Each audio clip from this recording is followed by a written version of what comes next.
Good evening, residents of Everett, Washington. I would like to call to order the Everett City Council meeting of December 13th, 2023. City Council meets all requirements of the State of Washington Open Public Meetings Act.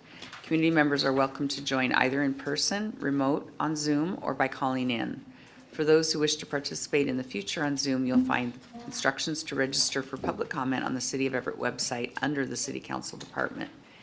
Please note we do not allow comments on any kind of campaigning, whether for or against ballot measures or candidates running for office. We also do not accept comments focused on personal matters that are unrelated to city business. Clerk, will you please call the roll? Mayor Franklin, Excused. Vice President Tui, Here. Councilmember Ryan. Here. Councilmember Vogely. Here. Councilmember Schwab. Here. Councilmember Fossey. Here. Councilmember Zarlingo. Here. President Stonecipher. Here. And I'd like to ask Vice President Tui, will you please lead us in the flag salute?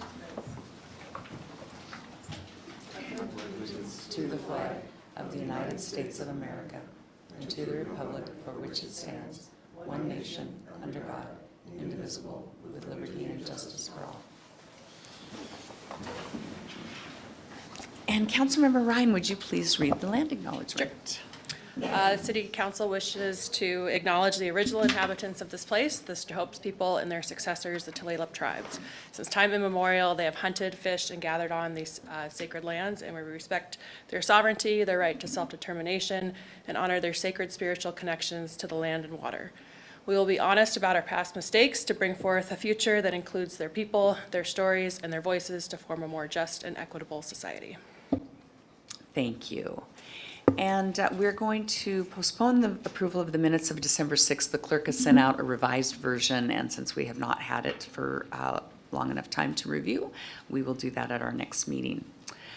In the mayor's absence, tonight I'll be now announcing the candidates mayor has recommended and asked for your concurrence to be appointed to the City of Everett Board or Commissions. For the Board of Park Commissioners, we have Therese Hayes for position 5 for the term expiring December 31st, 2029, and Bill Quinlan for position 6 for a term expiring December 31st, 2029.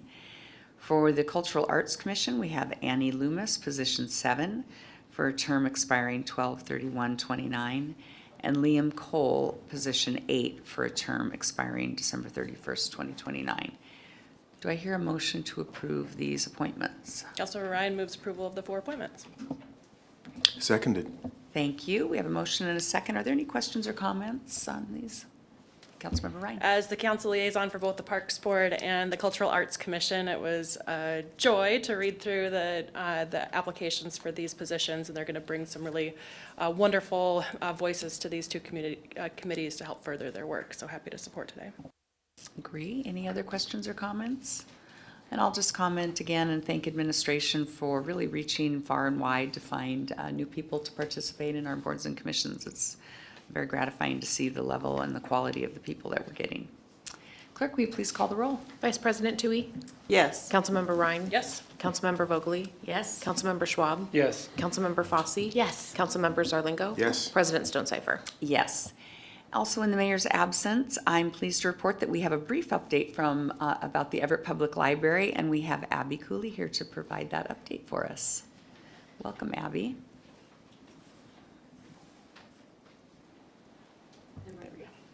Good evening. Thanks for having us today. I'm Abby Cooley, the director of the Everett Public Library, and we have our annual update that we give to the council every year to be in compliance with the RCW and city charter. And I'd like to introduce a few people that are with us tonight. We have a couple of our board members, and so I'd like to just publicly thank them for their service that they give to the library and the city and acknowledge their service. So we have Tondi and Josh right behind me.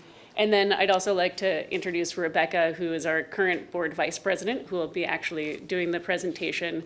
And want to acknowledge Deanna Duncan-Smith, who's the current president, who's unable to be with us. She'll be ending her 5-year term with us and has led us through the pandemic and lots of changes at the library. And she's been a great force to be on our board and bring our board together and our library together during challenging times we faced this past several years. So I'm going to pass it off to Rebecca to give the actual annual update. Good evening, everybody. It is our hope that this annual report update inspires all who hear it to more clearly understand the power and value of our Everett Public Library and the importance of the City of Everett to continue its support and to adequately fund library services for our community members and their families.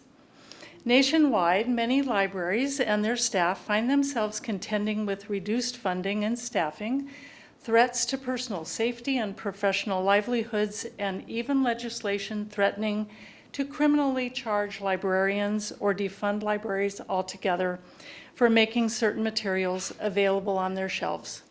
Despite these pressures, public libraries continue to prove to be among the most useful and adaptable of public and community-serving institutions. Just as they face numerous challenges, libraries also find themselves needed in new and critical ways by their communities. In responding to these rising demands, libraries find unique, relevant ways to deliver services and programs that seek to offer solutions to inequities in information, education, and socioeconomic issues, as well as creating practical opportunities for the community. On a local level, in her 2023 budget address, Mayor Cassie Franklin stated the need to create a more sustainable financial future for our city and highlighted a number of priorities the city has managed to accomplish even in the midst of an ongoing structural deficit, including community engagement, entertainment events, early childhood education, efforts to address homelessness, and a focus on public safety. Our library, the Everett Public Library, actively responds to each of these concerns, and it does so while providing a direct financial benefit to the city.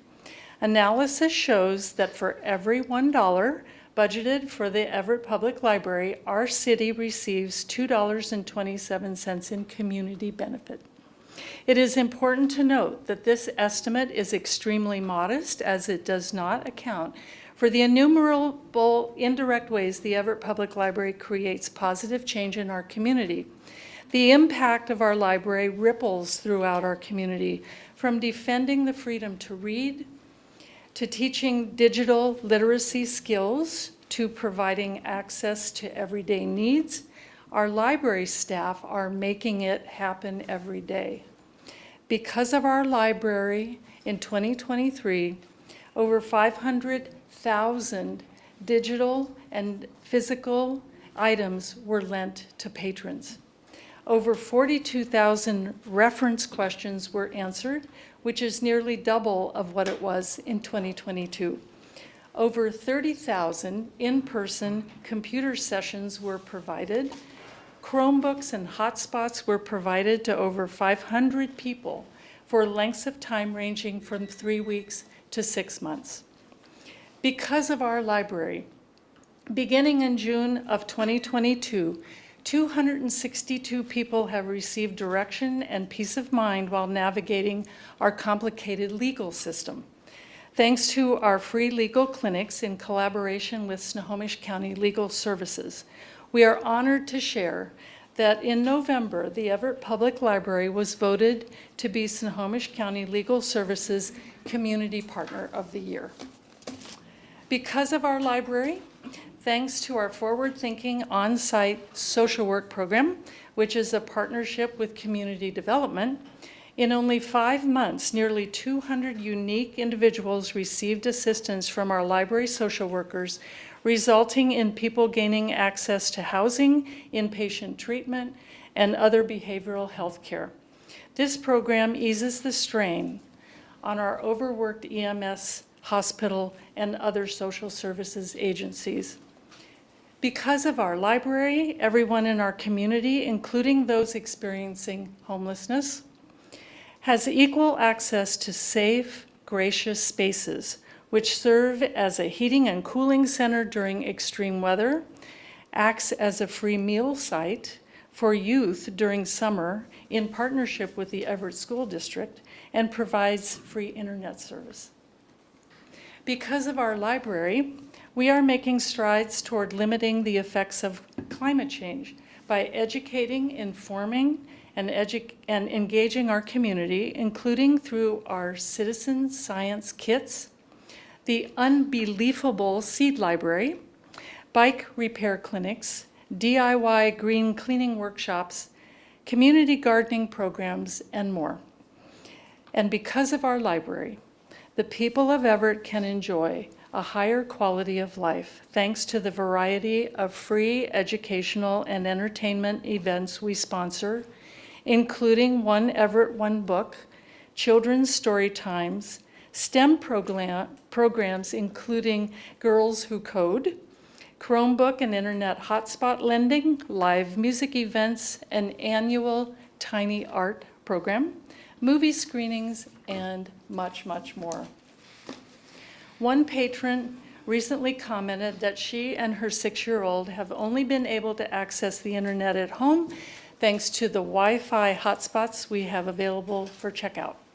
Another patron came in to thank library staff after getting accepted to graduate school, stating they were only able to get in because they worked in the library doing all their preparation work. A third patron, who was experiencing domestic abuse, received assistance accessing her credit report from a librarian and was referred to our on-site free legal clinic and social workers. She met with library social workers within 24 hours and left feeling relieved. Another patron worked with library social workers after a decade living on the streets of Everett, and with additional assistance was able to move into permanent shelter for the first time in years. And another patron simply declared, "This is the place I feel my tax dollars are used most effectively. Thank you." It's no surprise that our community loves their library and their librarians.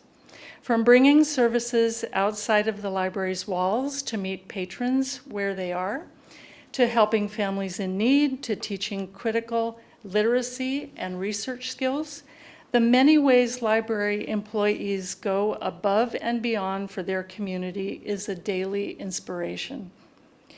Our staff's continued dedication to creating a better world for our community, giving access to safe spaces and possibilities they may not otherwise have. In addition to library staff, none of the valuable services and programs the library provides would be possible without the continued support of our community, and many of the programs and services would not be possible without support from the Friends of the Everett Public Library and our other generous donors. The board is also grateful for the continued support of City Council and the City Administration. Even though the investment in the library is in a real sense an investment in the safety and well-being of Everett residents, and despite the support we know council members have for the library, our library experienced significant budget cuts starting in 2019 and has yet to recover. As we look beyond 2024, we urge council to recognize the importance of fully funding the library to ensure equity and inclusion for all community members. We consider fully funding the library to be an additional 8.425 FTEs above the adopted 2024 budget, which equates to a budget increase of $867,873. Fully funding the library would allow us to return to a 7-day operating schedule. Not being open 7 days hinders access to library resources for those among us who work during the week, for whom Saturday is a religious day of observance, or who cannot otherwise access the range of services the library provides. If council improves library funding beyond the figure necessary for 7-day operations, even more opportunities for expanded services exist.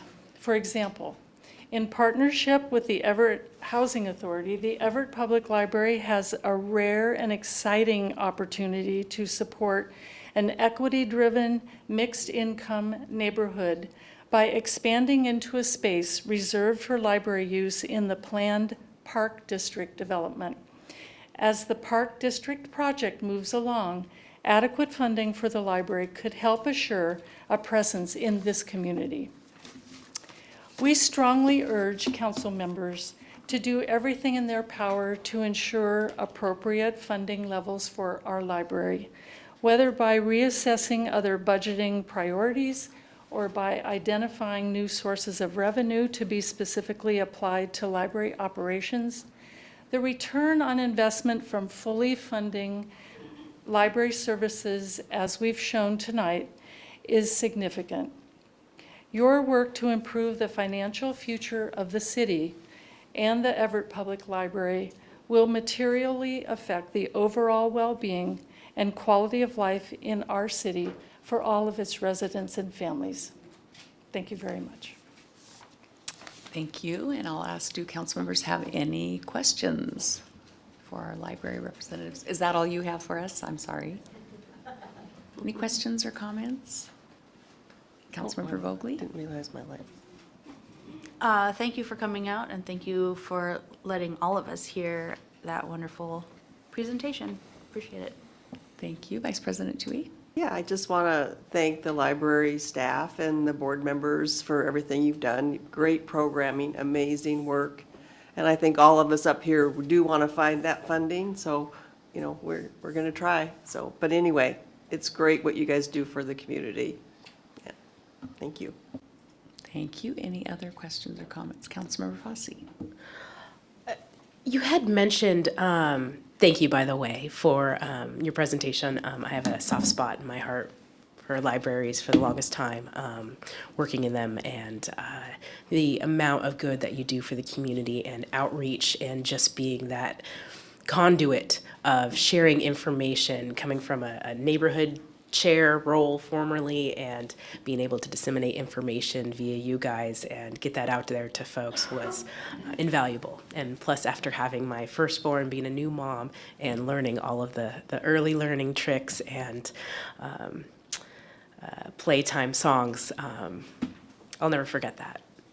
So appreciate all that our library staff do. You did mention new sources of revenue. Was that anything that had been a part of discussions anywhere? Were you referencing anything, or were you just suggesting maybe in hopes? It was just... I can answer that. There, just general, for council to explore options for funding the library. Okay. No specific revenue sources in Okay, mind. no specific ideas or anything like that that were pending on the table, okay. Then I guess I'll wait for the budget topic then to come up later. Thank you. Councilmember Schwab? Yeah, I had a question about the potential additional, like a satellite library in the North End development. My question is, have we looked at the costs, and was there going to be shared expenses by the developer? Are those talks are they in place? So we have no costs. It's just, there's been some basic conversation with Everett Housing Authority that they have a great interest in having a library in that space. We've had some initial city conversations, but no commitments have been made or no specific kind of discussions had. And Lori, if you have anything else to add from the city side? I'll just add that I suspect in the near future, council will have another briefing on the Park District project with the Everett Housing Authority. So I'll get you more information on, I believe there's some planning commission work being done next month in January. So we'll get back to you on more specifics, but. Thank you. Thank you. And can I just add into that what I've heard from our Delta neighbors thus far, as they are really excited about that aspect, and that was coming directly from them, so. Councilmember Zarlingo? From the perspective of the South End neighbors and the Evergreen Library branch, I know that at least when I last checked, it was, in terms of the number of people and uses per square foot, it was very heavily used and very much appreciated. And I've been there, I've used that, I've been to neighborhood meetings there. And so I see and recognize the leverage that the library provides, especially from the standpoint of all we can do for young people. And the Delta Neighborhood Branch would be an example of that. It pains me that we are in the kind of budget situation we are, where it is as tight as it is, and like Council Vice President Tui, we'll be looking for ways to try to improve this in the coming year and I think getting the city on a more long-term sustainable financial situation will help this and other things, including other things that are used by everybody like our parks. So I look forward to continuing on that basis and doing all we can. And thank you for the update and for the specifics on what you do. Any other last comments? Well, I'll just add my thanks for being here. I have been an advocate for library services for a very long time, since I had children in the old library and would take them to story time. So thank you for all you do for our community. Appreciate it. Let's see, we move on now to our public comment time. Angie, do we have anyone signed up to speak this evening? Good evening, President Stonecipher. We do, and we did receive some written comments, so I have some names to read off. We received written comment from Leslie Brown regarding item 22, Cynthia Schreiber regarding riverfront development, and Gail Chisholm regarding various topics. So we'll start with Chelsea, if you could please come to the podium, followed by Ethan. And for those who are in the audience tonight or who are speaking, I will start the timer. You're going to get a green light, and when you have 30 seconds left, it will turn yellow, and then when you are out of time, it'll turn red and then beep. So please heed our 3-minute limit. Got it. Thank you. Let me sort of get my things in order, if I might. And then if you don't mind stating your full name and city of residence too. Oh, okay, yes, ready. Okay, my name is Chelsea Gray. I live in Everett in the Port Gardner neighborhood, where I have for the last 9 years. Imagine you're a single woman and an empty nester. You've raised 3 wonderful kids who have flown the nest and enjoy gardening, furniture restoration, crochet, crafts, and running your small home business centered around the care, training, behavioral health, and grooming of toy companion dogs. You're a trusted authority to your clients and in the wider online canine community. You rarely host company outside family birthdays and holidays. 'Tis the season, right? Only not for you, not this year. Because this year you're under attack by a cell of hackers operating in the Port Gardner neighborhood who have targeted you using a sophisticated cyber attack you had no idea was even possible, do not fully understand, and have no idea how to stop or even protect yourself or family from. Imagine malicious hackers have, through this attack, which is called a rootkit attack, you've learned, have taken super user or admin control over every smart device you own, exploiting the cameras and mics in those devices, as well as recording your phone calls and controlling your network connectivity or lack thereof. To include your TV, your Google Home speakers, things of this nature, as well as your cell phones. Now, not everyone in attendance is, a woman, but we all have one thing in common, is that our smart devices sort of run our lives. We can't do much without them, and you don't really realize how much you use them until they're gone.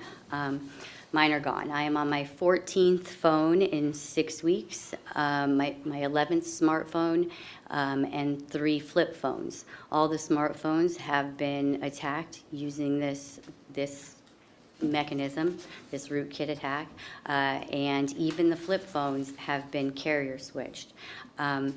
I just know a little about it, but I would like to know more, and I would like to ask the City Council to compel the officers to have these phones forensically examined.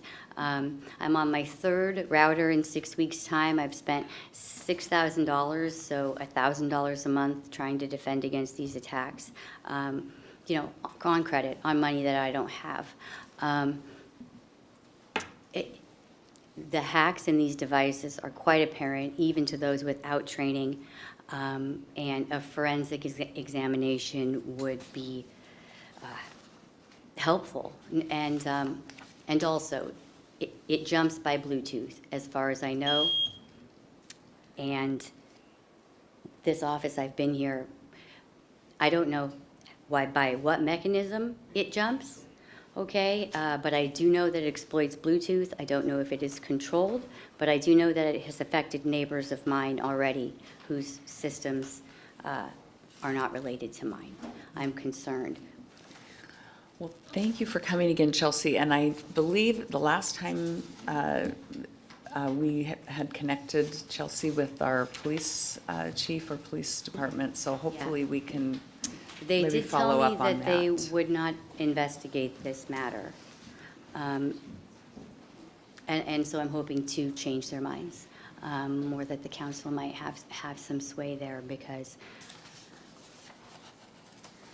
obviously I'm affected, but Yes, it sounds like it. so for sure. are others.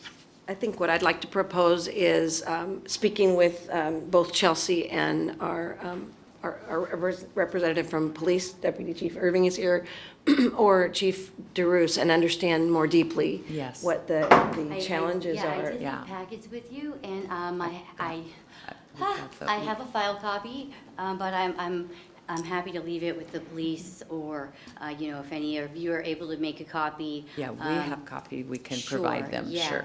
Thank you. Right. It's important. Sure. Yeah, and we have your contact information too, so we'll reach Well, out. I have Or only maybe been not. able to go get online at the library, even though I had to install a landline, so you do now have my landline phone number where you're able to get a hold of me and leave a message, and an email that I've been able to recover. But again, I've got a neighbor up the street, Alex Seeley, whose phone was invaded when I just went over to ask her for some authorities' numbers. This isn't just happening to me, and I'm concerned for all of you, everyone in this room, and everyone who works in this building. Thank you. Thank you. Thank you.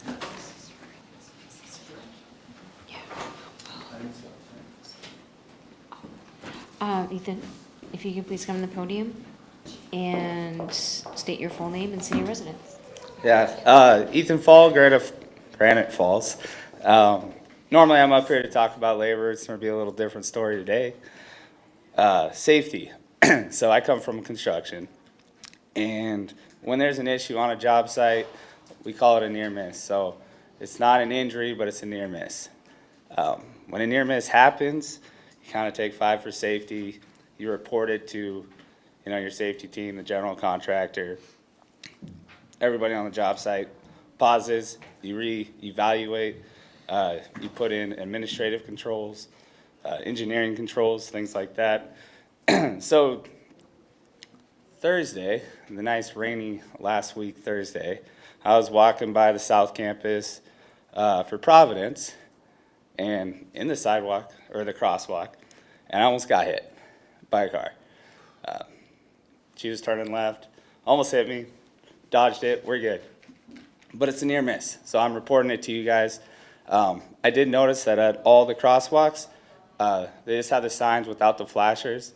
I know that area, people like to speed, it's dark, it's wintertime, it gets foggy there, poor visibility because of the slight hill. Might want to look at putting flashers by the hospital for, the expecting mothers, or at the other hospital on 13th. They only have 1 crosswalk that has the flashers out of the 4, I think. So just real cheap safety upgrade. Food for thought. Thank you. Thank you. Thank you. Next is BJ. If you could please come to the podium and state your full name and city of residence, please. Do I have to press anything? No. Okay, my full name is Bria Hedall, but you can call me BJ. I'm not here for me. I'm here for the earth. I've lived in 7 counties in Puget Sound, and I'm really, really astonished at this city because businesses, as far as I know, you tell me, are not allowed to recycle, or they're not offered recycling. I am a master gardener. of a WSU Master Gardener, Recycler, Composter, Sustainable Community Stewards, I believe, in saving this earth, okay? And after living 64 years and being involved in the environment for about 4 decades, I was astonished to hear that the city of Everett doesn't offer businesses recycling. Now, if this is false, then please tell me so, but I've been to businesses such as the YMCA and Ace Hardware, and I just flat out said, I said, do you recycle? And they said, no, Everett doesn't offer that. The Snow Isle Food Co-op recycles, but they do it on their own terms. Their employees take it home. They take home the composting, they take home the recycling. And I am just really astonished that it's not being done. All the clothes I have on, most of the clothes I have on right now are recycled. I got them on a thrift shop. So you see, I'm an avid environmentalist, and I would like to see City of Everett, after living in all these counties and all these cities, that do the right thing, and I think the businesses should be able to recycle. Gee, I think that's it. Thank you for listening. Thank you. And Gail, if you could please come to the podium. Really? Yep. Is the city allowed to respond? Yeah, I think, I was just going to say, BJ, since all of the residential customers of our garbage service have recycling, this is news to us. So I think I'll ask administration to please bring a report back to us and let us know what's going on there. I was not aware of that. Yeah, I had no idea. Thank you. Thank you. Okay, Gail, if you could state your full name and city Gail residence. Chisholm, Historic Lowell. I'm here to thank the police. Did you get my email and see the pictures? Okay, so first of all, back up, there was a couple living there, and the man died, and the woman stayed on and never made anything. They finally had to evict her, and the people that were in the house Sunday night were squatters, and the woman, before you saw the pictures, they cut down my hedge, they threw all their garbage on my site, they kept throwing it back over and over again, but actually it was, and so I want to thank the police. They were very, very good. They had the police dog. They were saying, just the right things. I was listening to the whole thing, so I wanted to make sure that that was. And then, so there's drugs in Lowell Park. I watched someone shoot up right by the playground equipment. And the car, they leave cars, they're now coming down from 41st Street, where there's a long line of cars, and they're now getting into the park, and all this kind of stuff that should not happen. I take my great-grandkids down there, and so, okay, next. Okay, so the Lowell Fire Station has been sold, and I contacted the people, and I said, qualify for that historic register. Oh, no, we don't want that. We want the Monte Cristo Award. So I'm sad that Cassie Franklin is not here tonight to hear that, and I implore all of you there to take some of your COVID money and give it to the neighborhoods and give it to the city to bring back the Marion Creel Award and all that stuff. So, yeah, it was just kind of telling. And so then I wanted to thank Judy Toohey, under her leadership, the No Sit, No Lie law, and it's so nice to be able to drive past the men's mission and not see that whole crappy thing there. And also for the, you also did the council come to the meetings. And it's been a really good thing to see. And then, okay. So the Waste Motel, wah, wah, wah. Get over it already. I have standing. You know what that is? In legal terms, standing. Come on. I have standing. I served on the Council of Neighborhoods Bylaws Committee before it was even formed, and from the minute I was first elected, it has been the Waits Motel every single time, and I'm sick and tired of hearing about it. So get over it.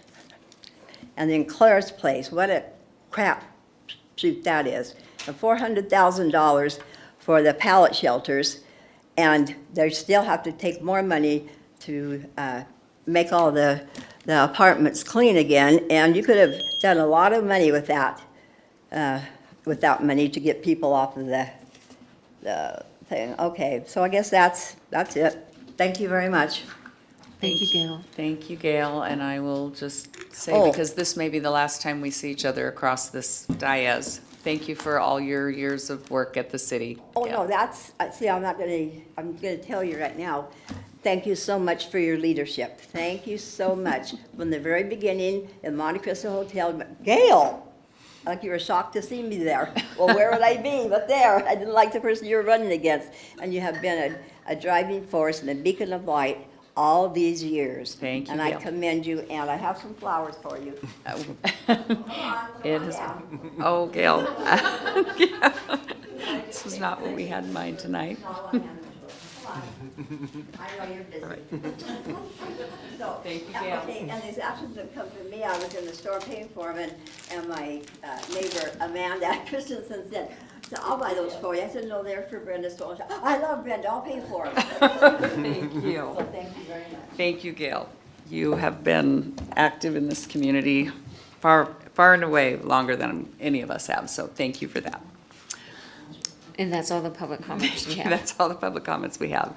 And we will move on to council comments and liaison reports, starting with Vice President Tui. Well, just thank everybody for coming tonight, and, yeah, I know that the Rubentino Refuse Company does their own service. That's not a city service. People often think that the city is responsible for that, but we're not. And, but all of us have recycling in our homes. I know the apartment building there where I work at, they have recycling, so I'm kind of surprised that businesses don't. And so we'll look into that, but thank you, and Gail, it's always nice to see you. Thank you. Thank you. Councilmember Ryan. Great, good evening, everybody. I was also surprised to hear that about recycle options for downtown businesses and whatnot. I had previously requested an update about the styrofoam ban and the city's plan for the implementation of that. So maybe there could be a coordination with that update about what the options are for downtown businesses for both yard waste and food waste and recycle options downtown, so it could probably be combined together. Can I add that January 7th, the Sustainable Community Stewards are putting on an event that we were going to collect styrofoam. Great. Excellent. Is that the transit station? I am not actually sure where, but it's in Snohomish County. Great. Great, send me some more details. I'd be happy to post it on my Facebook. Let's see, this last week I attended the Cultural Arts Commission meeting, and it was great because we had a chance to go over the various cultural arts grants that the commission provides to different groups in the area and events and whatnot. So it's just a lot of fun to be able to see how those grants can impact the community and just make placemaking for our whole city. I also then later attended the Holiday Celebration and Volunteer Awards at the Weyerhaeuser Room down at the train station, and it was a great event. The city hadn't been able to hold it since 2019, so it was great to see all of the volunteers across neighborhoods and the whole city show up and hand out some really great awards to a lot of really deserving recipients for their hard work that they've put into the city on volunteer time. I wanted to share a reminder that the Port Gardner Neighborhoods Holiday Party is tomorrow evening, and the Beverly Park Pinehurst Neighborhoods Party and Meeting is next Tuesday at the Boys and Girls Club, and there's information about that on my Facebook page as well.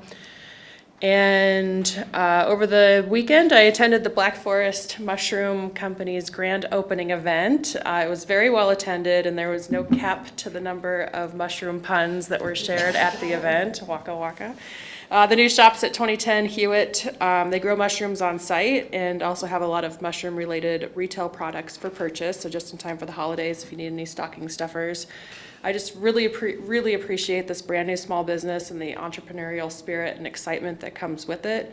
And I also appreciate the slow food model and the business owner's commitment to community through supporting other hyper-local fresh food producers to support local agriculture, and his intentionality in offering his employees a living wage so that they can afford to live in the community that they work in. And it's this type of new business in Everett that deserves all of the fanfare and that we should be definitely making more shroom for. So welcome to Black Forest Mushrooms. Thanks. Thank you. Councilmember Vogely. Question real quick, is this the time that we're talking about the ARPA funds as well? Next week. Oh, It's on okay the- then. It's on the agenda for next week, so people Relay can my come. last. Okay, perfect. Ethan, I'm sorry that you almost got hit by a car, and there's quite a bit of that. I'm going to tie that in with, I got to see the Nutcracker at the Everett Colby campus. And on my way, I was driving, and I saw a gentleman, I don't know if he was a gentleman, but a person in the crosswalk, his right-of-way, almost get hit by 2 different cars. And then I was continuing to drive. He didn't get hit, he was aware, the person walking, the cars were not. I continued on to, I don't remember what street is the cross street just before the high school, but Colby and whatever that cross street is, and I almost hit 3 pedestrians the right of way, sort of. I mean, I was still hadn't gone through the intersection yet. There's no stop sign, but I couldn't see them. There was somebody else, bright lights, their high beams were on, and my husband was like, pedestrian, pedestrian, pedestrian! And so there are so many different reasons why people may or may not be getting almost hit, dying. And I'm very conscious and watchful. So, all of that to say that it's a high priority. And I know being at the TAC, the Transportation Advisory Committee, a lot, and speaking with Corey Hurt and getting emails from other folks that have had their friends or acquaintances or unknown people, pedestrians and cyclists being hit. It's a big deal, and there are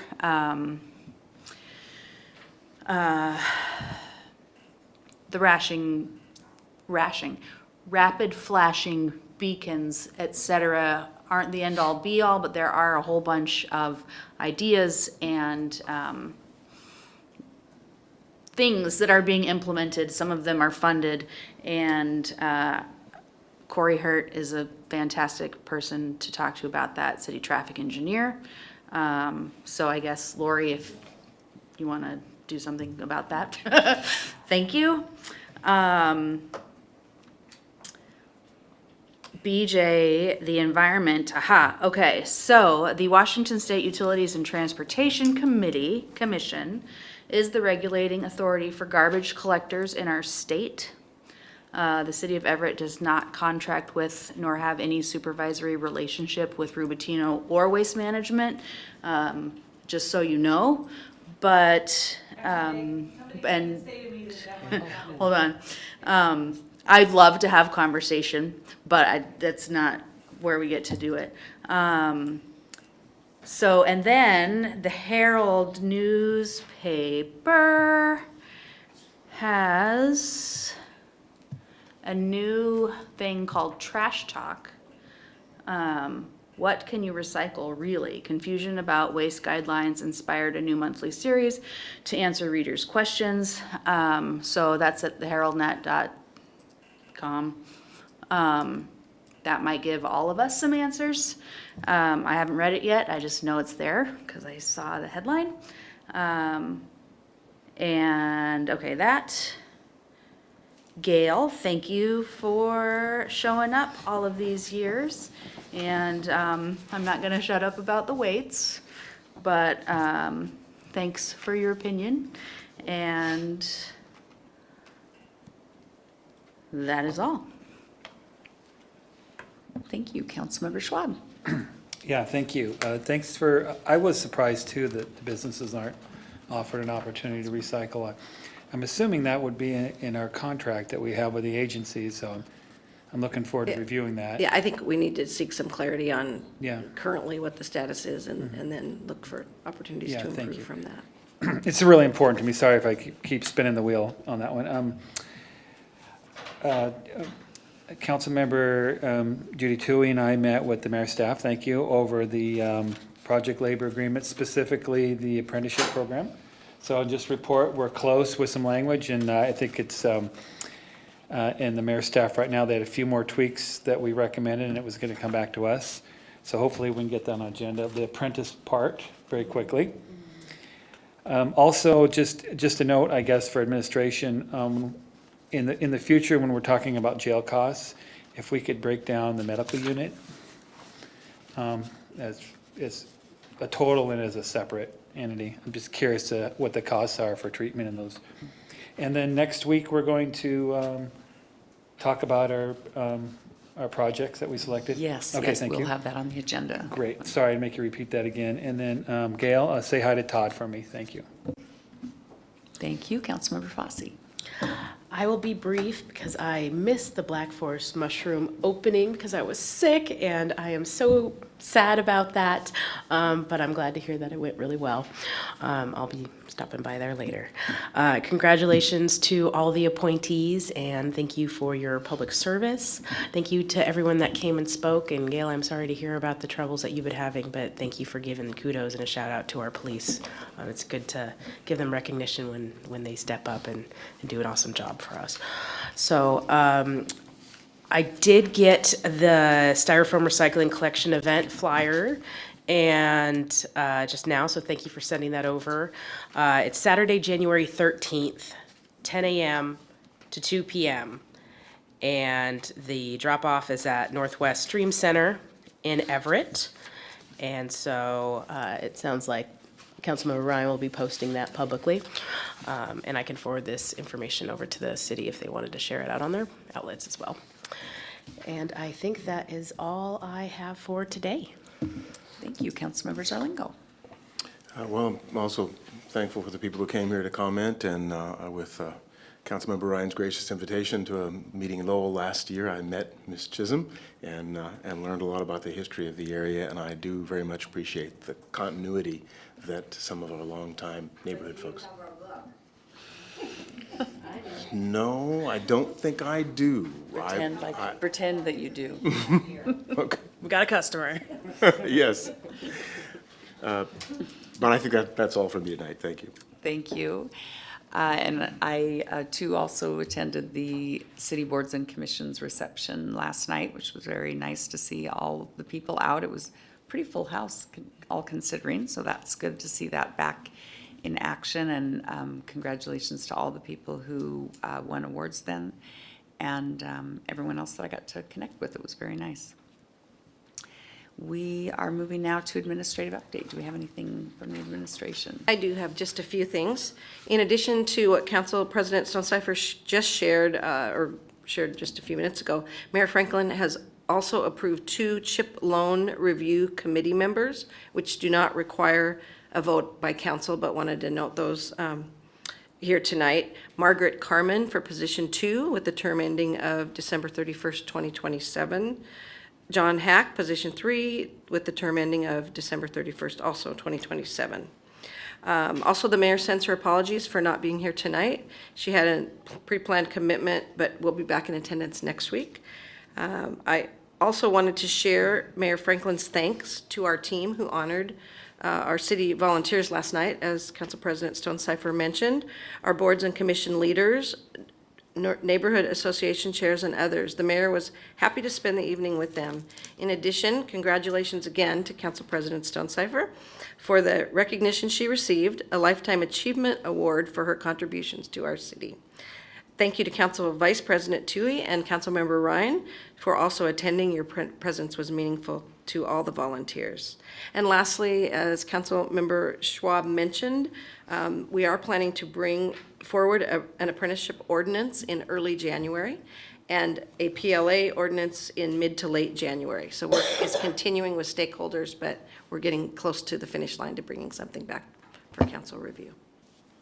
And that concludes my comments. Thank you. And now we'll move to our city attorney. What do you have for us this evening, Mr. Hall? There is no report from legal, but we are requesting a 5-minute executive session to discuss a legal matter pursuant to RCW 4230-110-1I with council action to follow. Thank you. We are moving now to our consent agenda. We have 7 items on our consent. Do I hear a motion to approve them? So moved. Second, those? Thank you. We have a motion and a second on the consent agenda. Please call the roll. Vice President Tui? Yes. Councilmember Ryan? Yes. Councilmember Vogely? Yes. Councilmember Schwab? Yes. Councilmember Fosse? Yes. Councilmember Zarlingo? Yes. President Stonecipher? Yes. We have 16 proposed action items. Most are second readings that have been in the record, with the exception of item 16, which I will now read into the record. Item 16 is Council Bill 2312-76, first and second reading. Adopt an ordinance relating to business and occupation tax, adopting the new revision to the B&O tax model ordinance to incorporate SB 5199 changes to 35.102.150. Third and final reading will be on December 20th. Do I have any questions or comments on any of the proposed action items? Seeing none, we will move on to our action agenda. Item 17 is Council Bill 2311-72, third and final reading. Adopt an ordinance approving the appropriations of the 2023 revised City of Everett budget and amending ordinance number 3970-23. Do I hear a motion? So moved. Councilmember Schwab, second. We have a motion and a second. Any questions or comments? Clerk? Oh, Council President Stonecipher, I'm sorry. Susie was, Susie may have something to say. come on in. Good evening. Thank you very much. I just wanted to remind council that what you're voting on tonight is an amended ordinance that includes the additional $215,000 for the relocation advisory services. So I believe that your motion should be for the ordinance as amended. Is that correct? Thank you. Yes. Mhm. Yes.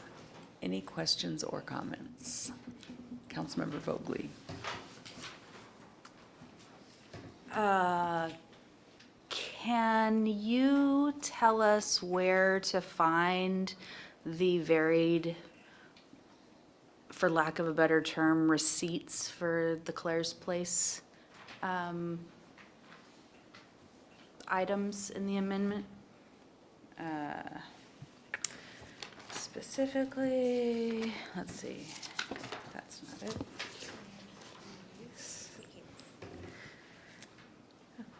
Fund NGA 27, I know it comes out of Affordable Supportive Housing and Criminal Justice. Amend Claire's Place Emergency Pallet Shelter Project for the 322 and the 27,000 respectfully. And I know Heidi mentioned the line items. I'm just wondering where we would find them. So that level of detail is not included in the packet for the amendment, but we can certainly provide that to you. Okay, I would like that, thank you. Sure. I think that's all I have. Any other questions or comments? Clerk, please call the roll. Vice President Tui? Yes. Councilmember Ryan? No. Councilmember Vogely? Yes. Councilmember Schwab? Yes. Councilmember Fosse? Yes. Councilmember Zarlingo? Yes. President Stonecipher? Yes. Item 18, Council Bill 2310-61, third and final reading. Adopt an ordinance amending ordinance number 3839-21, entitled A Special Improvement Project, Later Phase Eclipse Mill Park Project and Riverfront Trail Improvements Project, Fund 354, Program 073, to accumulate design and construction support services for the amount of $1,113,752. Do I hear a motion? Councilor Ryan so moves. Seconded. Thank you. Any questions or comments? Clerk, please call. Oh, I'm sorry. Councilmember Fosse. I had a constituent curious about if somebody could explain the fund, the origins. Go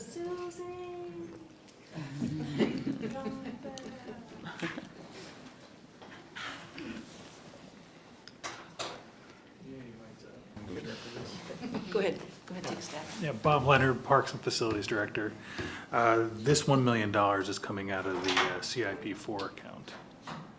So to a layperson, a neighbor who's asking me next door, where does that money coming from? Can you explain it? All right, I'm going to say some stuff, and Susie's going to come in. Okay. I've been here long enough, I will tell you.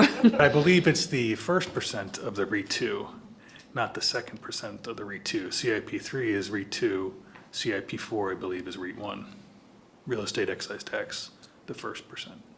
I believe CIP4 is funded from amounts that we put in out of the general fund. You absolutely could And be right. rent. We will see. Yeah, we need Susie. The question on the floor, Susie, is where does CIP4 get funded from? Thank you.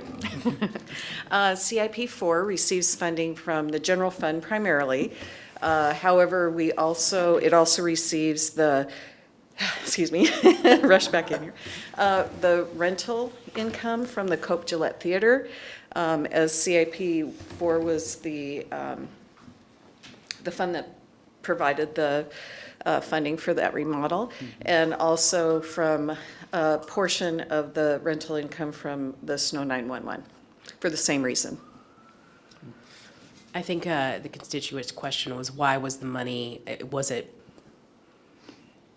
designated towards parks or recreation or specifically, or was this just money that we decided to allocate This is bucket-wise? the Eclipse Mill Park.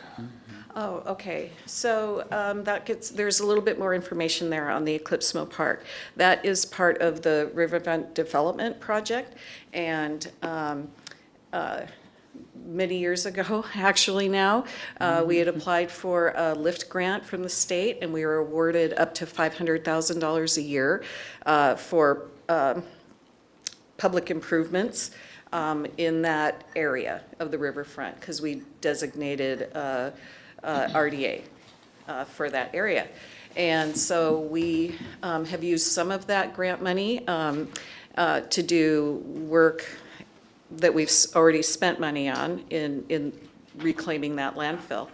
But the bigger plan was to use that to fund debt service for the park development. That part that was the city's responsibility, because as I understand, we share responsibility with the developer on that park development. And so what the intent is to issue, we're going to be looking at a general obligation bond issue for early '25. There's a few projects that we're cobbling together to do one single bond issue and get sort of the economies of scale from that. And so one of the projects is the Eclipse Mill Park. We had originally thought we would run funding through CIP4. It's possible that will remain the plan, but it's also possible we may change that to CIP2, which is where the debt service is paid out of. And so that portion of the general obligation bonds that we're looking to issue in '25, we will be able to pay that portion of the debt service with the grant funds. So the reason why we would want to issue bonds to build that park is so that we can get the most value out of our grant, because we can get up to $500,000 a year. And that would allow, if we were just to use it for cash on hand, in that way, we'd probably only get maybe $1 million out of the grant. And this way we can extend that $500,000 out for the life of the debt. I think it still would extend out that far. It's been a while. So that we'd be able to finance much more out of that grant to do it that way. Thank you. That helps explain the benefit a lot easier than I could. Okay, thank you. Question, Councilmember Vogely. Awesome, CIP4. Considering, it just brought up a whole new can of worms, sorry. Relocation Advisory Services just got paid out of CIP 4. Well, I mean, it will as soon as everybody signs it and blah, blah, blah. And then this one, over $1 million, about how much does that leave in CIP 4? Do you know? I know it was at about 4 million, almost 4 million. It's a little under 4 million. And right now. so, So everything having to do with Eclipse Mill Park will be an in and an out. It's not going to be, because we're going to be being reimbursed by the LIFT grant. okay. So where we're actually spending money out of CIP 4 has to do with the relocation Yeah. services. Okay, thank you. Any other questions or comments? Clerk, will you call the roll?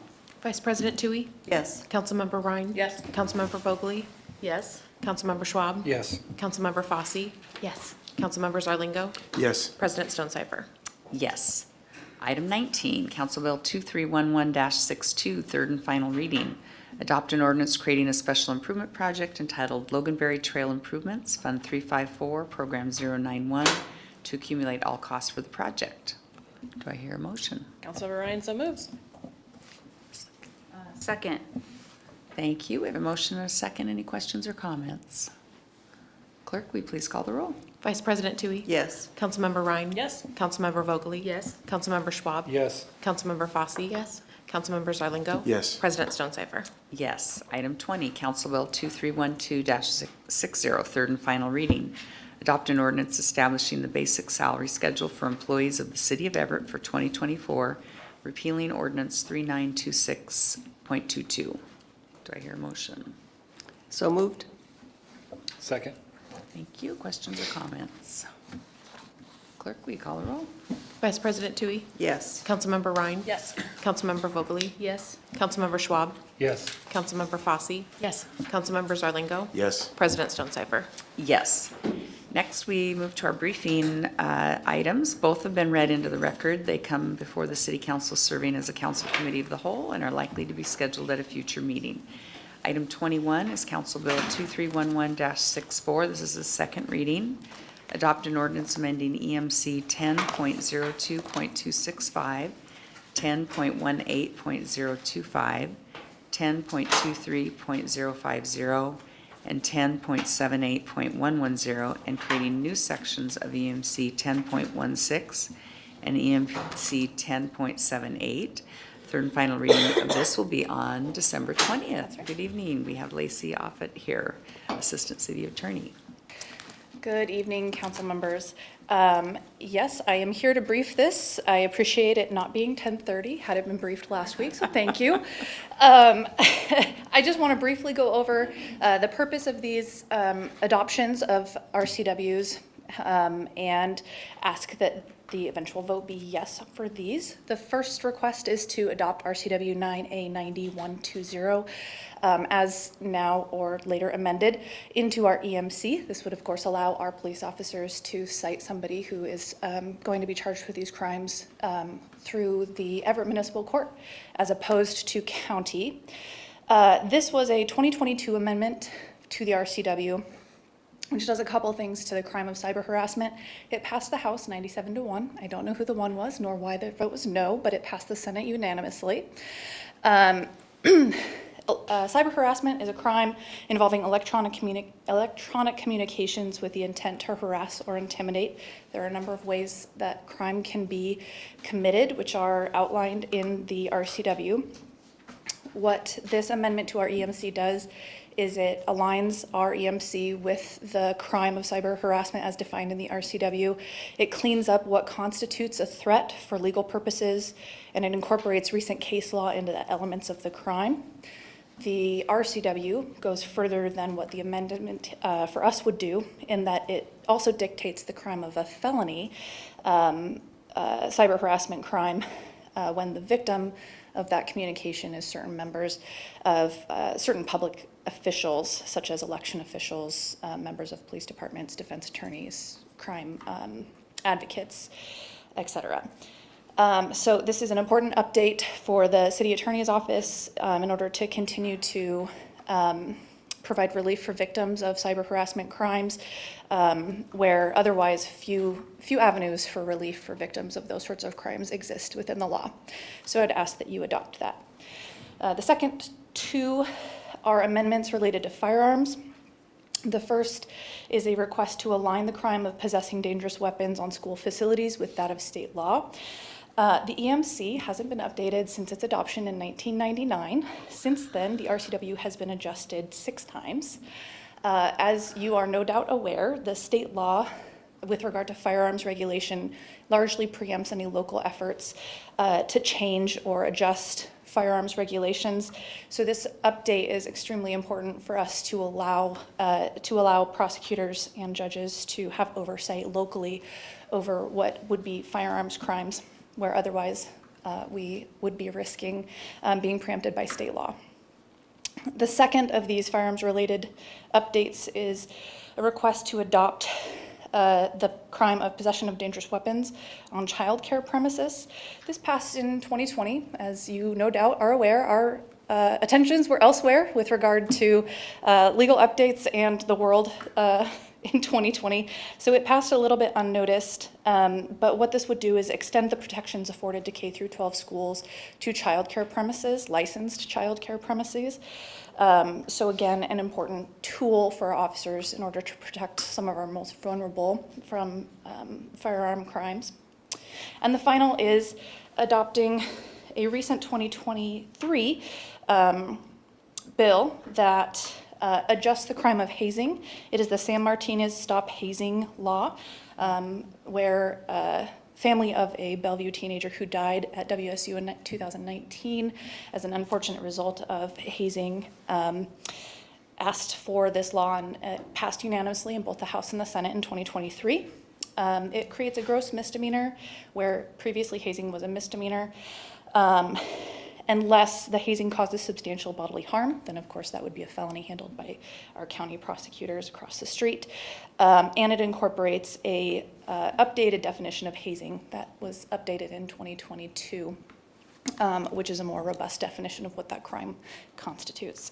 Happy to answer any questions, but these are relatively recent RCWs that we'd like to have the opportunity to prosecute locally.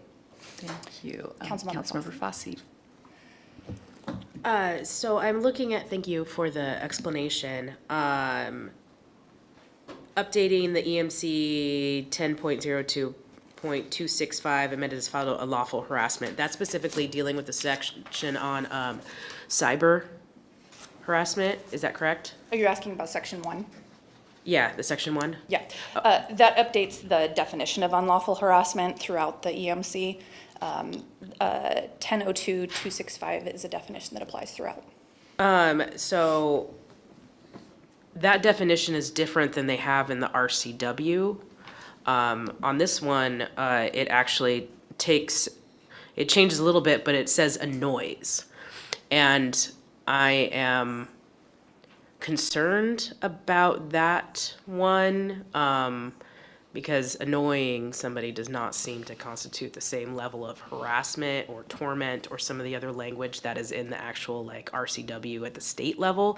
And then it takes out the additional like conditions, like it was very defined at the state level with the additional suffering, distress, and blah, blah, blah, blah, blah. Yes, and I can offer an explanation for that. Okay. The bill that adjusted the cyber stalking and cyber harassment law in 2022, I don't remember the title of the bill, but that bill made adjustments throughout the RCW, including this definition of unlawful harassment.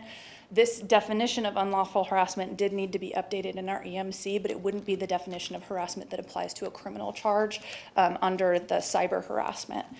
It would apply more generally throughout, but we would use the more specific definition from the criminal charge under that specific EMC.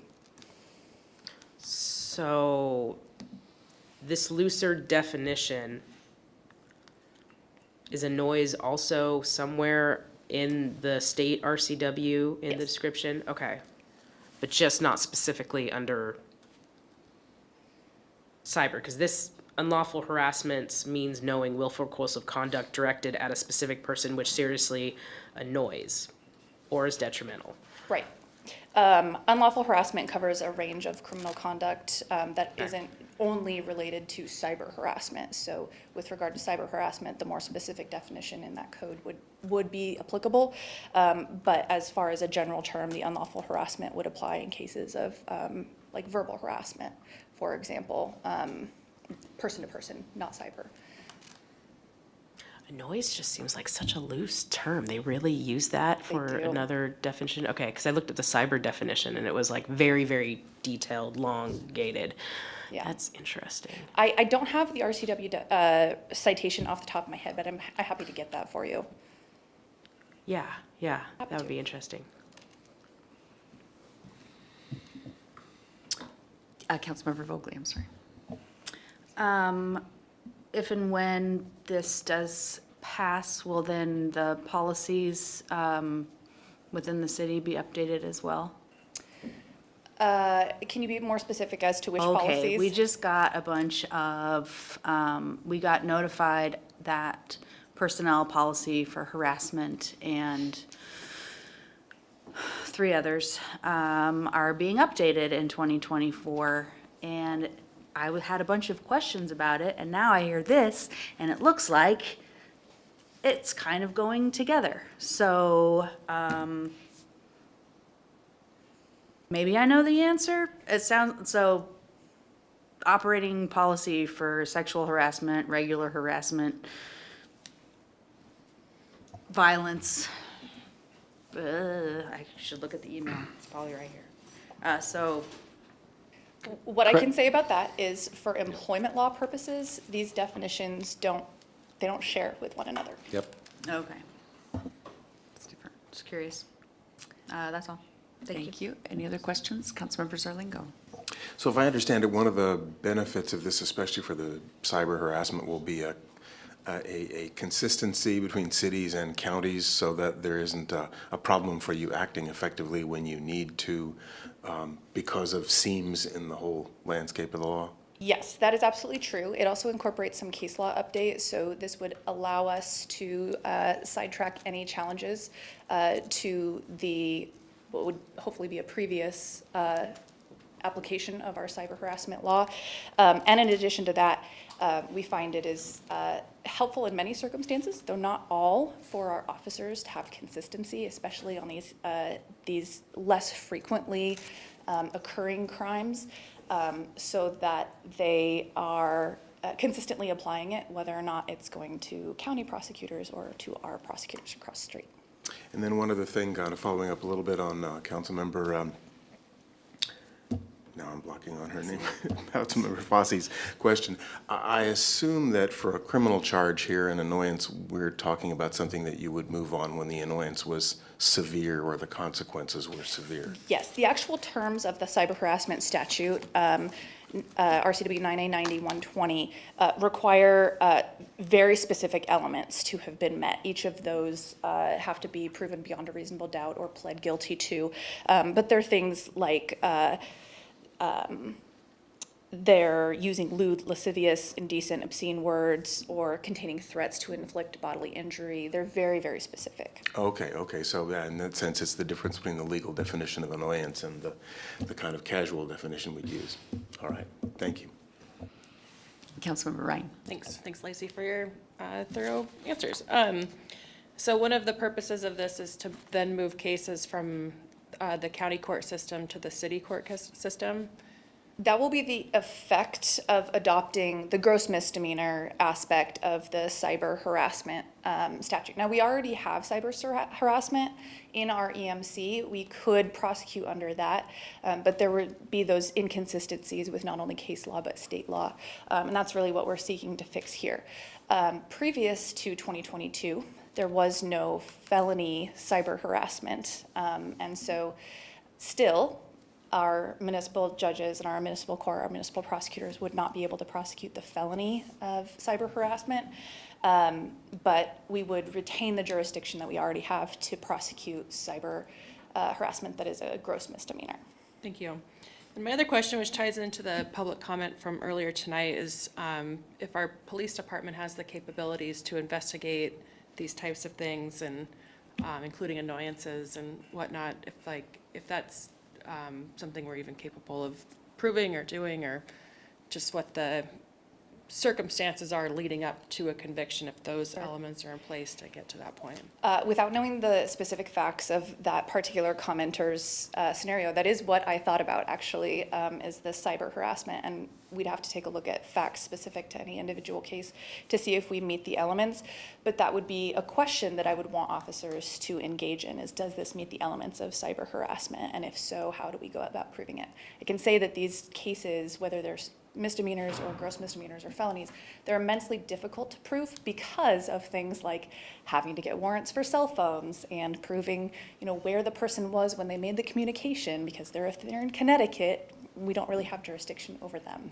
So they are difficult, but having this tool at our disposal has proven useful in the past, especially in domestic violence situations, especially in the age of social media. And so it's definitely a tool we want to keep at our disposal. Great. I'll phrase my question a little bit differently. Does EPD have the investigative capabilities to investigate cyber crimes? DC Irving. Yes. Okay. Yes, we have the technical capabilities of doing it. Whether we have the staffing to do it is a different question. Okay. I see David looking like he wants to come off mute really bad. Just thinking. Okay, thanks. Any other questions or comments? Clerk, will you please call the roll? Oh, no, I'm sorry, this is a briefing. Yep, now we're moving on to Lacey's not going anywhere. I will read. Yeah, I'm going to stay right here. I will read item 22 is Council Bill 2311-70. This is a second reading also. Adopt an ordinance relating to public health and safety, creating a sentence enhancement ordinance applicable at the prosecutor's option for certain qualifying crimes when necessary preconditions have been met. Third and final reading will be on December 20th. That's right. And thank you again. I'm going to break down in layman's terms what is a lot of legalese as to how this ordinance would function, and then discuss a few of the impacts, and I'm happy to take additional questions, as I'm sure many of you have them. But the way that this ordinance is intended to work and the functional vision that we have as the prosecutor's office is the prosecutor will elect to seek an enhanced sentence by providing notice to the defendant through their attorney of the intent to seek an enhanced sentence. They can only do this in limited circumstances. There are three things that have to occur before this is an even option for a prosecutor. Number one, a defendant has to be charged with a qualifying crime. Those include assault, harassment, which is threatening another person, use of a controlled substance in public, loitering for the purpose of engaging in drug-related activity, theft, criminal mischief or property damage, criminal trespass in the first degree, criminal trespass in the second degree, and vehicle prowl. The other condition is that the person would not qualify for an enhanced sentence unless they had two qualifying prior offenses. That would be two of those crimes that I just listed, convictions within the previous 2 years within any jurisdiction in Snohomish County. So functionally how that would work is if a person has two convictions, let's say one for theft and one for harassment, one in Linwood, one in Marysville, both in 2022, and the person tomorrow commits a crime, a qualifying crime here in Everett, that person would be eligible, not automatically applied to, but eligible for the prosecutor to elect to make that request for an enhanced sentence. A few ins and outs. If the two prior offenses occurred on the same day, the date of violation is the same day, the ordinance counts those as only one. If they happen on different days, they would count as two. The defendant during this time retains the right to enter into a diversion agreement, including our MAP program, our TSC, or any informal diversion agreement agreed to by the parties. MAP and TSC each have substantial capacity at this time to absorb many more cases. I'm told that they would be delighted to take them. And all the providers associated with those programs are also capable of absorbing any additional cases that come their way as a result of this or any other force. If convicted after a plea agreement or a jury trial, the judge then must impose the sentence of at least 30 days in jail. Judges, however, retain discretion regarding probation conditions, including restitution to victims, any treatment that may be applicable, monitoring conditions, etc. The prosecutor approves the record, the prior convictions, by filing a record of the convictions from public conviction data. With regard to some of the impacts we can anticipate, one of the great things about the way that we track these is that we are going to be able to chart the impact of the individuals who have this enhanced sentence applied to them. In other words, we'll be able to determine whether it has an effect on recidivism in the long run. So there's a data component that will be beneficial. The vision is that it will be a tool to help drive people into diversions to avoid lengthy jail time. In other words, they'll opt for TSC or they'll opt for MAP time in lieu of a lengthier jail sentence. If a defendant has substance use disorder, and this is not primarily a substance use disorder ordinance, but if a person is suffering from substance use disorder, the 30-day jail time will impose enough time for them to detox and make clear decisions about their future, begin medication, or begin treatment. It has no effect that we can anticipate on judicial time, prosecutor time, or defense workload, since these are cases that we're already filing. So these are cases that are already getting filed into Everett Municipal Court. We're already negotiating them. We're already preparing for them. We're already going to trial on them. The effect will be post-conviction. And with regard to anticipated effects on our jail budget, we anticipate that there will be a short-term increase, but the hope and expectation is that there will be long-term reductions as defendants choose to take advantage of diversion options, treatment, or cease their criminal activity here in the city of Everett. So happy to take any questions at this time, and otherwise I have nothing else to add. Thank you. Vice President Dewey. Yeah, thank you for all that explanation. Do you have any idea about how many people we would be talking about in a year, and what is that in ratio with the total number of people that get arrested? That's a great question. We have a little bit of trouble projecting how many people this will in fact apply to. One of the reasons for that is this is a prospective bill, so we can't anticipate that person X is going to commit crime X in the city of Everett, so it's a little bit hard to anticipate future criminal activity. Another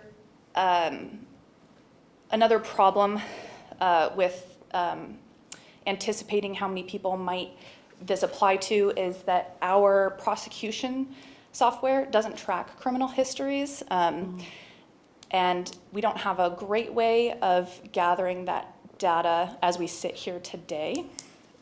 But based on some data that we have collected as a prosecutor's office, our best estimate is that this would apply to about 30 defendants yearly, which, as you can imagine, is a very small number in comparison to the number that we file regularly. So about 30, but subject to, kind of the whims of the data that we have available to us. Okay, that's great. Yeah. Thank you. Other questions or comments? Councilmember Ryan. Thank you. So I noticed in the list of prior offenses, it says a conviction, including a deferred sentence for a violation of the various EMCs. Can you share more about how the deferred sentence is calculated in this, or? Yes. Plays into Deferred it? sentences are treated in law as convictions. A deferred sentence is not the same thing as a diversion. What a deferred sentence does is acknowledges the person is pleading guilty or is found guilty. The judge imposes a deferred sentence and says, if after a certain amount of time you've complied with these conditions that I'm imposing today, or you have no new law violations, then your sentence will be, for lack of a better word, wiped. And so it won't be, it won't show up in like employment background checks and that sort of thing.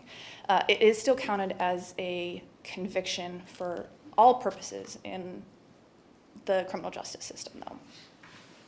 Thanks. And if a person's currently utilizing our treatment court system, how would this ordinance possibly relate to if they were to get another offense while they're in treatment court? Sure. That's one of the, I think, nice things about the way that we've drafted the ordinance is that it is at the prosecutor's election. And so in circumstances where somebody is already engaged in, for instance, our TSC program, we know because we have lots of data on it that relapse is part of recovery, and we will take the recommendations of the people in TSC in determining whether or not the subsequent crime is something that would qualify them for the prosecutor electing to make this enhanced sentence recommendation. My guess is anybody who's actively engaged in TSC or MAP is not going to be somebody that we're asking for this enhanced sentence on. Thank you. How is the list of these 9 prior offenses decided on? Sure. The 9 prior offenses are the ones that are both frequently occurring within the city of Everett. So they're not kind of outlier crimes like, for example, cyber harassment that we just don't get across our desks very often. And they're ones that are impacting the lives of community members in a pretty significant way on a regular basis. So things like assault, things that affect the safety of individuals, things that affect the quality of life of community members here in the city of Everett. That's the main impact that we're trying to address. So does that mean that there's maybe some offenses that didn't make the list, so there was a longer list that got shortened? I don't know that it was a longer list. I'm trying to think if we had any additional that we discussed that we might want to add in. I don't remember if there were any that we discussed that we decided not to add in. We started with a small list and added those that we thought were the most impactful to community members on a regular basis. And I really struggle with that it's only 2 offenses in 2 years. That seems like a very low bar for many people to meet. And we've been hearing that with the increase in jail expenses and the $1.5 million that went into the budget amendment, and there's been an increase in arrests and an increase of stays, it's seeming to me like it's building up to more than just 30 people would be affected by this if the bar is low as just a offense per year for these 9 offenses. So I'm curious, how was the frequency of offenses decided on? Sure. Well, it's going to come as no surprise to any of you that we've been watching other jurisdictions throughout the state of Washington who are implementing similar type structures or sentencing mandatories or things like that. Many of those are much harsher than the 2 years, going back, for example, 5 years. We wanted to make sure that those individuals that this would apply to are people who are presently in our community committing crimes, and they aren't so attenuated in time so as to go back 5 years or longer.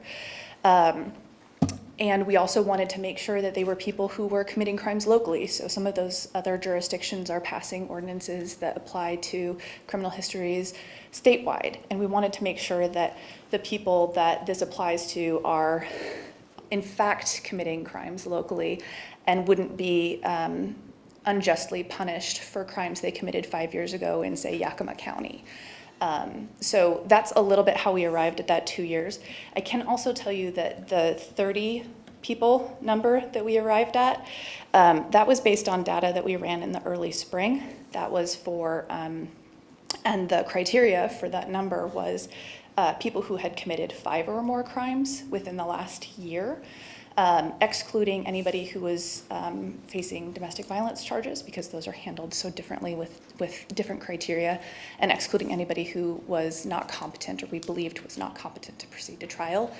So with that higher number of 5 charges, we believe that 30 is in fact going to be fairly accurate.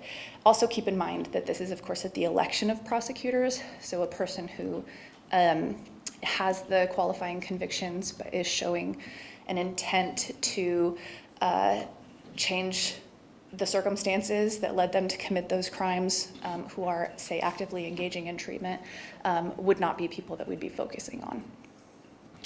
Yeah, I'm trying to remember off the top of my head. Marysville is one of the 5-year municipalities, but I recall that it was 3 offenses in 5 years, which is a lower frequency than 2 offenses in 2 years. Or, yeah. So that would make Everett stricter than our neighboring jurisdiction, which I have some concerns about, just with parity and fairness, regional fairness, I guess. And my recollection is that Marysville, what they eventually passed was the 3rd or subsequent, which may be why you're remembering 3 years, but I think it was the 2 prior convictions. I'm happy to check that for you. I don't want to misspeak about Marysville's ordinance, but that's my recollection. Thanks.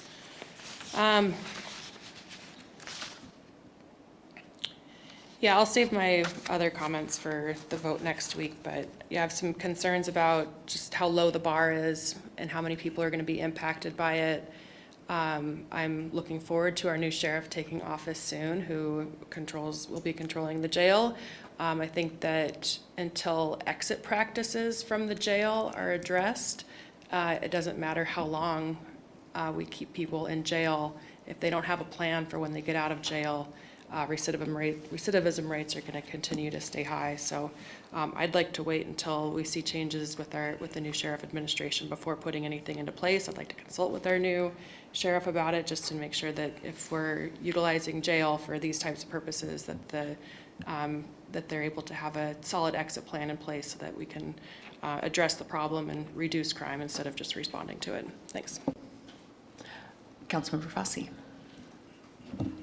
I really like that idea of consulting with the new administration that's coming in. I'm kind of curious, did you consult with the new sheriff's office or any of the judges? I know that we had previously a presentation from some of our judges, and in conversations with some of them, it seemed like where it would have been beneficial for some of these approaches are more emphasis into that very early on, not necessarily like, the hammer at the end of the game, but very, very on pre-trial, and then also giving more discretion to public defenders rather than just on the prosecutors, because when you do it on the prosecutor end, and I think that this was the problem that I know some of the people had issue with at our state law when that was being pushed through, was that you're already admitting to guilt when you're at that stage,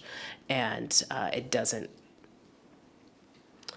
really allow for, it's just easier to do it on the defense side of things to start off really, really early. So was there any consultation with the judges from any of the therapeutic courts or anything like that? Were they wanting to have prosecutorial discretion to mandate these times?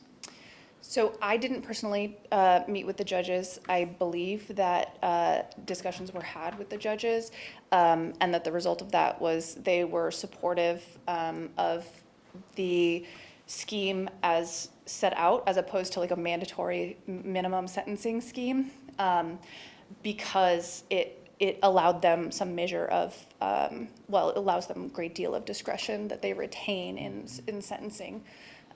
So I don't know the ins and outs. Do they of have this that discretion, though, if the prosecutor files it? They have a great deal of a discretion. The only place that they don't have discretion in those circumstances is the jail sentence, but they have a lot of discretion to impose different conditions of release, whether that be treatment or not treatment, depending on the circumstances.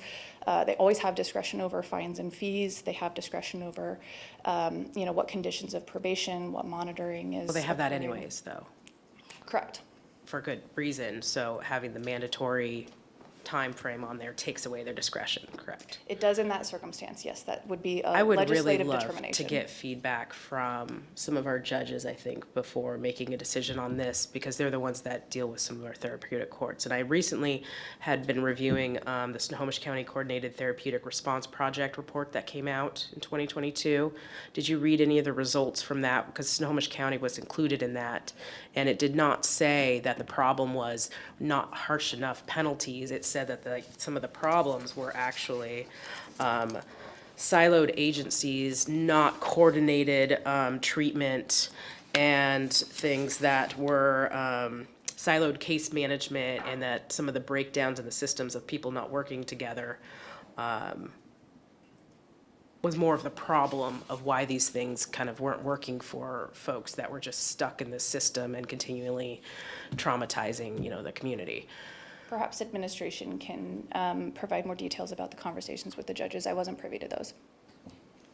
The mayor did speak with the judges, and my understanding is that they appreciated that there was a lot more discretion built into this ordinance than, for example, the Marysville ordinance, but I don't want to speak for either the mayor or the judges, but that is my understanding. I'd like us to stop comparing ourselves to Marysville, honestly. So the thing, though, with this report, because you limit yourself to MAP and TSE in the ordinance, correct? Because when the new fix came out at the state level, that was very broad in the amount of diversion, and this one seems to be very, very specific on two programs that have some of their own barriers baked into them.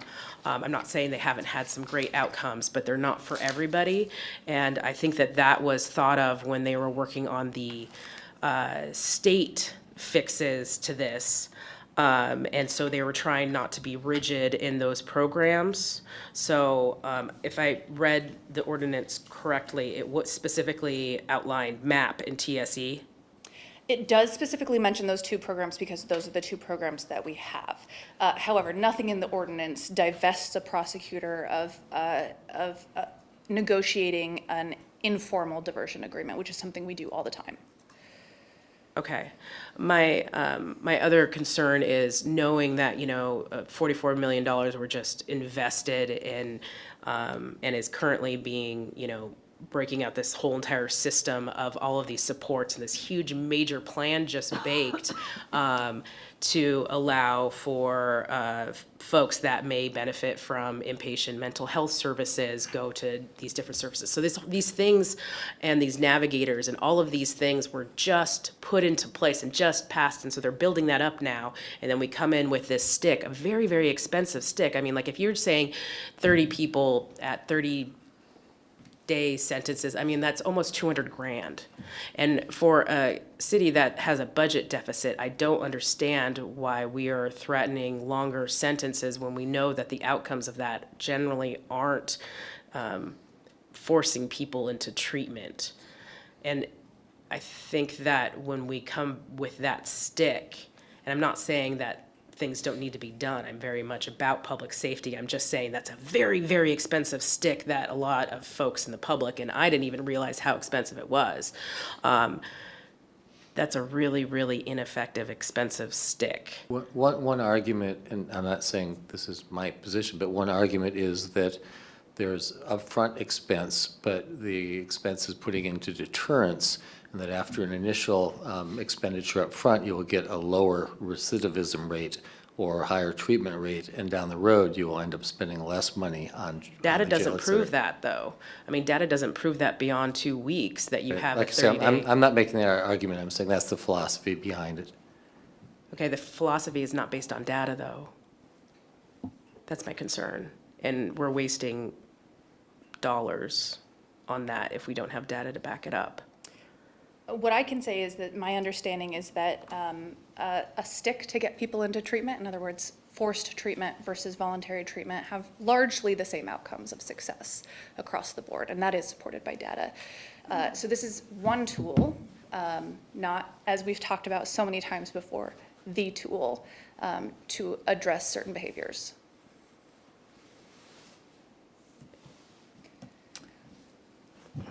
Other questions or comments? Councilmember Vogely and then Councilmember Zorlingo. Thank you. Could you just give us real quick what's MAP and TCS again? Sure. MAP is the Mental Health Alternatives Program. So individuals. You don't need to go Okay. into it, just Got it. because MAP stands for. Sure. And TSC is the Therapeutic Services Court. Okay, thank you. And I think I heard you say that it's not necessarily about drug use. But if it isn't about drug use, then why is it therapeutic and the mental health scenarios that because if you're gonna have theft and assault and trespass, all of those things have to do with drug use in public and getting people into treatment. I remember the sheriff didn't say it specifically, but I only have a street name. Chief Scott? Anyways, when sheriff's office was here the last time, just before those, like 3 people died in jail from overdoses. How does the 30 days enhanced sentence possibilities encourage low-key violent criminals? How does that deter them? And I know that there's no actual data that would substantiate it, but is this really not about drugs? That's essentially my question. Sure. What I can tell you is that we know that drug use does drive some criminal activity. That is not the only reason that people commit crimes. It's not always the only driving force for people to commit crimes. For example, a number of assaults in our downtown quarter have resulted from altercations between individuals who are just, really fighting. And street harassment, not always driven by drug use. The ordinance itself has, of the 8 crimes that qualify individuals, only 2 are specific to drug use. So when I say that this is not specifically about drug use and it's not about criminalizing homelessness or about criminalizing drug use, what it is about is recognizing that these specific crimes have an effect on people in the public, including other people who are suffering from substance use disorder and who are suffering from mental health struggles. So it is an effort, again, not the ultimate effort, but an effort to provide some relief to some of those victims as well. If it were to be amended out of the ordinance, would it still be supported by administration if those 2 drug pieces? Oh, I can't answer for administration. Come on now. I think I would characterize it as to Lacey's point, this is one tool, but not the tool. And so I think holistically, the ordinance was written to think it was the best option as a tool. I guess specifically, I can't specifically say if we pulled that piece out, whether that's. I'm gonna put it out there and but- I'm not gonna argue that point right now. Yeah. But, thank you. We got an interesting New York Times, I'm not gonna read the whole thing, because that would take like a half an hour, but it would be very good if I read, you got it printed out? I sure did. If it's the 48 million Americans living with Yeah. addiction, here's how to get them the help that works. Did you bring that on your own? I sure did. Okay, because we got one from a constituent and the link didn't work on the computers here. So, I got it on my home computer. I am super glad that you have that and maybe we could. I'm not going to put on the record for the New York Times to sue me over sharing it, but I'm sure we can find something to get it to you all. Yeah, cool. I want everybody to be able to see that. And it's a free issue. You don't have to have the Times.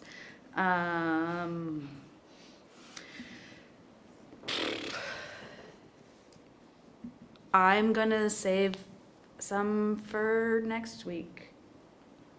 Thank you. Thank you, Councilmember Zarlingo. Well, a couple of things in terms of implementation. Do the defense attorneys in this have adequate warning? The prosecutor do they have warning that this will be in play before to give them a chance to prepare and defend or negotiate? Yes, absolutely. This is modeled a little bit after how felony prosecutors must, by statute, provide notice of their intent to seek enhanced sentences in felony prosecutions. And so that's why the notice requirement. Anytime up until trial, technically, per the way that the ordinance is drafted, and that's for a number of reasons, including case law and court rules. But how we anticipate using it in practice is to provide the notice at the time that we make a charging decision, or when we make a sentencing recommendation, recommend, if they engage in treatment on their own beforehand, then this will be the recommendation. But if they're not willing to do that, then this is going to be our recommendation, and we'll file the notice. Okay, so there'd be adequate time for them to make an informed Absolutely, yes. decision, and for the deterrent effect or the encouragement of treatment to take effect. That's right.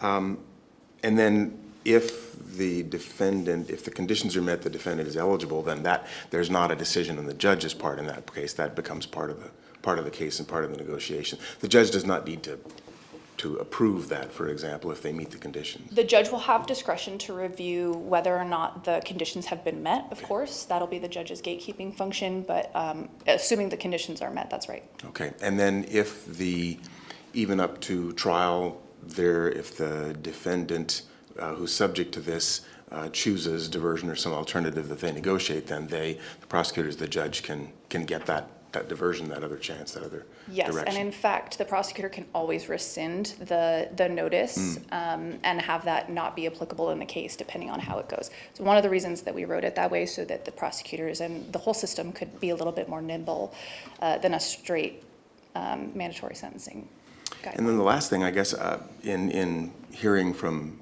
constituents pre-constituents a couple of years ago, I heard about some particularly troublesome individuals where there was, in many cases, vandalism, I guess it'd be malicious mischief, over and over and over again, many, many thousands of dollars of damages of storefronts, windows, that sort of stuff. And I guess they felt there weren't the tools to discourage them. And so it sounds like those frequently repeated kinds of things where there's not another alternative is where those will be mostly focused. Yeah, that is how we envision utilizing the sentence enhancement, is precisely for those circumstances. I will say, if you've ever been on a phone with a victim of assault and described to them why the person who was the impetus behind the worst day of their life is only going to serve 1 or 2 days in jail, you absolutely want to have another tool at your disposal.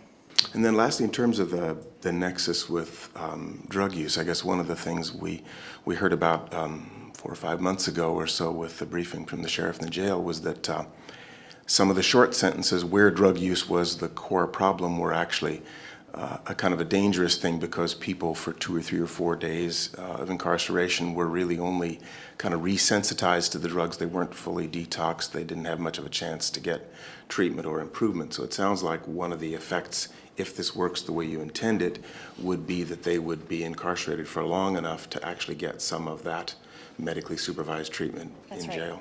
That's the hope, yes. Okay, well, thank you for the context. Of course.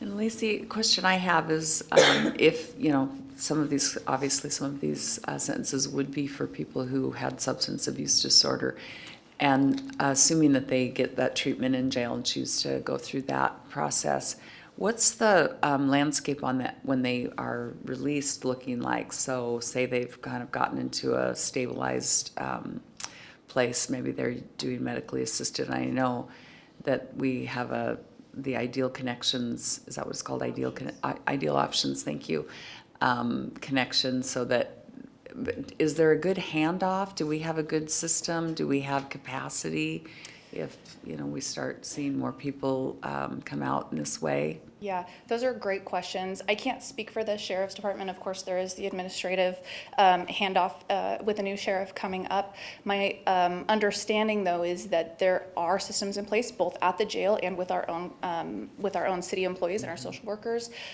for people who do choose to begin their treatment or to begin their medication while in custody, to make that as seamless as possible. Yeah, because I would just hate for us to release them at midnight or whatever that we've been doing in the past, and then they're kind of out on their own without a place to go and sort of in a vulnerable spot in their treatment. Right, we want to avoid that, definitely. Yeah, okay. All right, thank you. Question?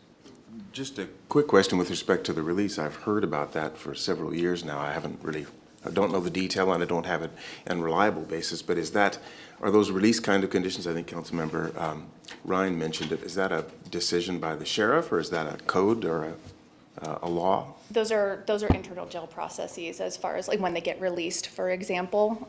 So, for but- example, a jail term, instead of ending at midnight, could end at noon. It could be noon to noon instead of midnight to midnight or something like that. That's something that we have discussed with the jail every year since the day I started 17 years ago. Okay. I think the stopgap measure that we have that works relatively well is to engage our own social workers with people while they're in custody. Our public defenders also have access to social worker services. And so since these people will be represented, that's another opportunity for them to make that transition out of jail and get into, the longer term treatment if that's their choice. Okay, good. Thank you. Councilmember Fosse? Given this is coming from the prosecutors, can we get feedback from specifically the judges involved in these particular MAP and TSE on their kind of view of how it would impact things, as well as the public defenders, before we have to have a vote on this?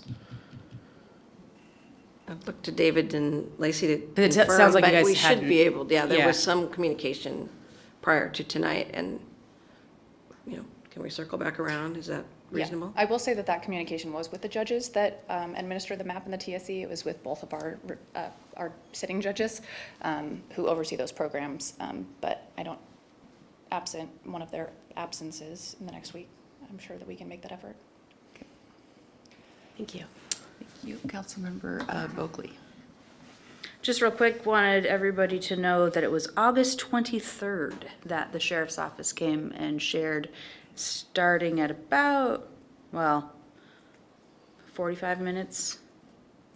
So if anybody wants to refresh on all the things they said. Thank you. And I can't remember if the judges came before or after. I think it was Might have been after when they. the week after, so late August. Thank you. Well, thank you, Lacey, for being here. We will see you next week. And that brings us to the end of our action and briefing agenda. And we will now move into our executive session, which is expected to last for 5 minutes with action to follow.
All right, the council is back from its executive session, and I will now call on our city attorney, Mr. Hall, to advise us on the action to be taken. We're hoping for a motion to approve advance and settlement funds for a claim by Everett Steel in the amount of $67,609.44 related to a sewer water backup in their commercial building that occurred on August 14th of this year. The advanced funds will cover the cost of mitigation, cleanup on the property, and a deposit toward the repairs, both of which were performed by the claimant's contractor, ServPro.